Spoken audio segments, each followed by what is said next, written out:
what's up? Welcome back to another edition of the Mandatory Live. If you like the content, make sure to hit that like and subscribe button because it helps the channel grow. If you've already done that, thank you so much. Remember, you can find us on the audio side as well. So wherever you get your shows, podcasts, you can find us there. Give us a 5-star, leave a rate and review because that helps the channel grow as well. We're going to be seeing Oleksandr Usyk and Daniel Dubois for the second time. As you know, that first fight, there was something controversial that obviously happened, and there was a low blow called on Daniel Dubois, and Usyk hit the canvas. And some people thought it was a low blow. Some people didn't think it was a low blow. I would not know. I am not a man. But from what everybody was saying, guys on X and all that, they were like, that wasn't a low blow. It didn't look too low. I would not know. Bryan, do you think it was a low blow? Because you guys in the chat, let me know as well. You guys would be able to answer this. Because it's like, if you even get touched in that area, pause. If you do, like, I get it would be different for everybody. I'm guessing. And so, do you believe that was a low blow? And should Oleksandr Usyk be a little bit concerned in this fight because we've seen what Daniel Dubois has done. I mean, look at what he did to Anthony Joshua. It depends on the low blow front. Like it's, I've gone back and forth about this. In the moment, I didn't think so, and then in the moment, I did think so. I did think it was low, and then watching it back, I was like, man, I don't know, because it also depends on where the impact was, and the impact. I'm trying to pull an image together, literally just to see how like the magic gets done. I just googled Usyk Dubois low blow. So here's where we're at. And you can see in this photo right here, like this is like, it looks like it's on the belt, but part of the glove might be under. Where was the impact? Like that, this is sort of the thing. Like it's kind of one of those situations where only Usyk can tell us. This is another angle of it, over here. And this is actually a better shot at it. I don't know what the hell 9. Oh, this is Australia. Actually, I do know this outlet. But like this is one of the clearer photos you'll be able to get. And this looks like it's on the belt line. You know what I mean? Like it's just looks exactly like it's on the belt line. So it's hard, and it's like with pause because I said it's hard with Usyk, like that's such a joke for the show. With Usyk, it's like there is a little bit of a history where he'll take a shot that's kind of borderline and like really sell it to ensure that there's like a stoppage. He did this against Artur Beterbiev in the amateurs. He did this against Anthony Joshua in the second fight. He did this against obviously Dubois. I was rewatching it for a film study that I did on my channel, and there's several different times. There's like 5 different times in that fight where Dubois hits him borderline or low, and Usyk is like signaling that it was a low blow to the referee. He did this several times in the fight. Now Dubois was kind of hitting him low, but I'm not going to say all of those were low blows. Like there were a couple of them where I'm like, I don't really know. But again, only Usyk will know. And I don't think Usyk is out here cheating or anything like that. And again, he's my pound for pound #1 boxer in the world. I'm not slandering the dude at all. I do think like I'm glad we're getting this rematch because it's tough. Like I think there was so much controversy in that fight. And then it's funny, after that happened, Usyk kind of just took over. He dropped him in round 8, stopped him in round 9 with a jab, by the way, like a thunderous jab. Usyk like outboxed him from that standpoint. But the other element of this too is Dubois gotten a lot like more confident since then. Like I heard Paulie Malignaggi make the point where he's been the underdog in 5 straight fights and won all of them. Now, that's not true because he wasn't the betting underdog against Jarrell Miller, but Jarrell Miller was also somebody where it's like, oh, he can beat Daniel Dubois. Like even I was saying, like, yo, he could like, and that fight it was close at one point, and then Dubois ended up impressively stopping him toward the end. So whoa, okay, we just got a crazy comment by our good friend of the show, Jesus. Dubois by TKO late. This is interesting. I'm that's why I kind of want to break down the fight now, Bryan. Because I think I am very high on Oleksandr Usyk. I do believe in Dubois' power. Like, it's devastating power. It's nasty. But I think Usyk's IQ is a lot higher. And just if you watch the show and you listen to my analysis and whatnot, I love the power puncher. I love the power puncher, but sometimes I go more with skill. I did it last week with Alberto Puello and Subriel Matias, right? I didn't take the power puncher. Daniel Dubois is a great fighter, but he's not more skilled than Oleksandr Usyk. Oleksandr Usyk also uses a lot of movement. His footwork is elite. And I think he's going to move around the ring and do what he normally does. And he's going to get to the body. He's going to use the jab. And he's going to be putting on a good performance. But he has to be able to take Daniel Dubois' power. Now, I will say this one thing. The Daniel Dubois that fought Oleksandr Usyk that first time is not the same Daniel Dubois now. Daniel Dubois is rolling in with momentum. People are talking about him. He has a different type of spotlight, and he's winning his fights. His last performance was probably the best performance of his career, was it not? It was definitely the loudest. The best.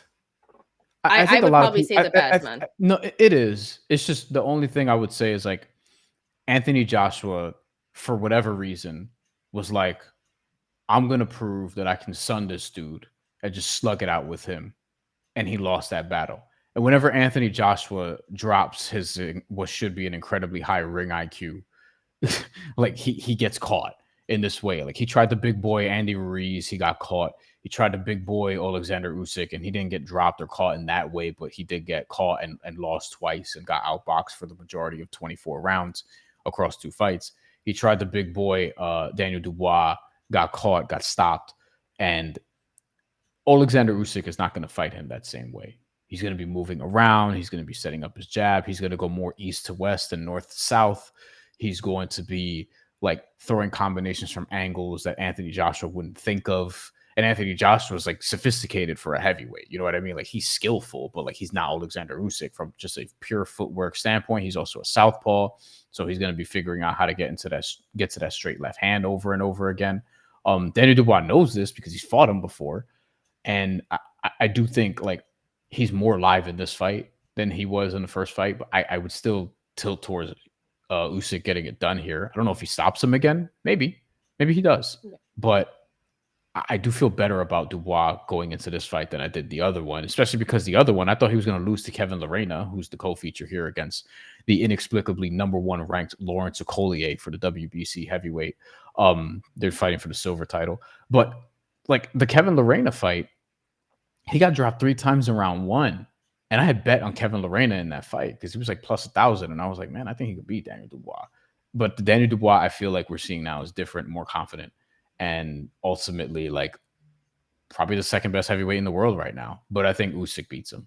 I think Dubois has to catch him and has to knock him out because I don't think he's going to win rounds. And I think Usyk either stops him late or wins on the cards. That's where I'm at.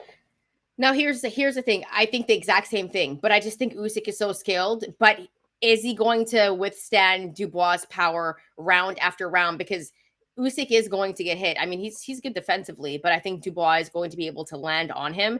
And if we're just going by the fact of what happened in that first fight, there was controversy. How would he look? I think Usyk wins on points, but hey, I wouldn't be surprised if maybe he drops Usyk. Do you think someone will be knocked down in this fight, Bryan? And if it Yeah, happens, I think it's going to be Usyk. I don't think Usyk's going to drop Dubois. yeah. Well, no, I think Usyk dropped Dubois last time, so I think he could do it again. He has like sneakily more power than I think people realize.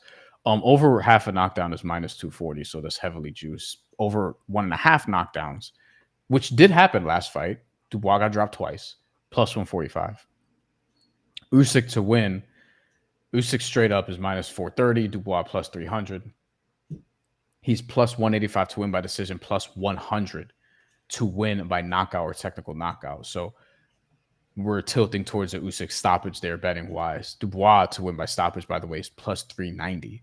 So you get better value on Dubois to win by stoppage there, obviously, because he's a heavy underdog. And then from a group round betting standpoint, let's look at the group round betting alts. The first one, Usyk 7 through 12, plus 210. Dubois 7-12 plus 1,000. If you think Dubois is going to get it done later, that's super Those interesting. are some good odds. Usyk 9 to Those. 12 because he got him in 9 last time is plus 420. By the way, that's interesting too. So let us know how you're going to be betting this fight.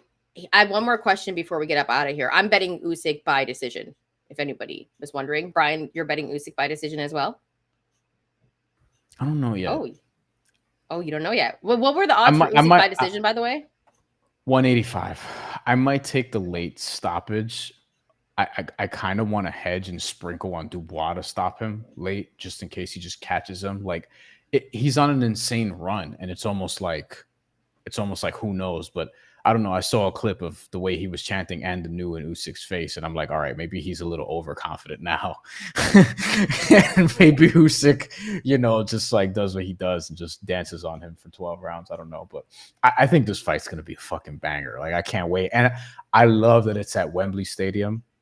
Yeah. Wembley is visually because I've never been there. It's on my bucket list though, low key.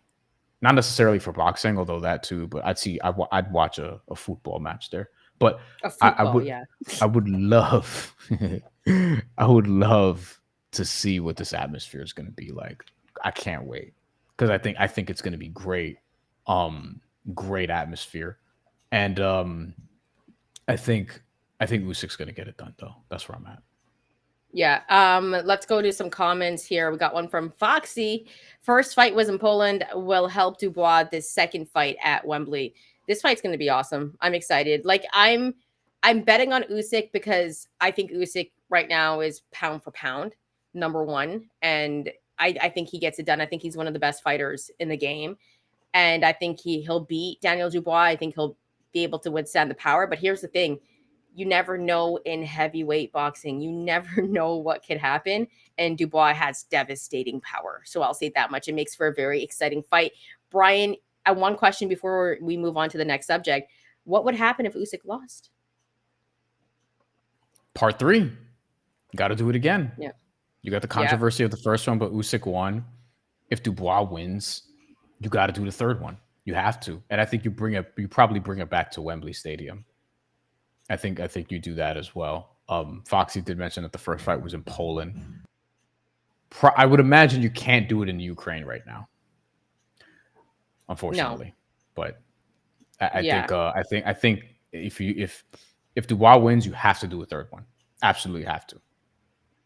And it makes for a good story, right? Because the first one, controversy, if Dubois won the second one, that's madness. That makes for a great trilogy fight. But this is great heavyweight boxing. And I think everyone's really, really excited for it. Drop your comments. Let us know how you're going to be betting this one, who you're rocking with, and also let us know why. And if you do take Dubois, drop your slips. I want the proof.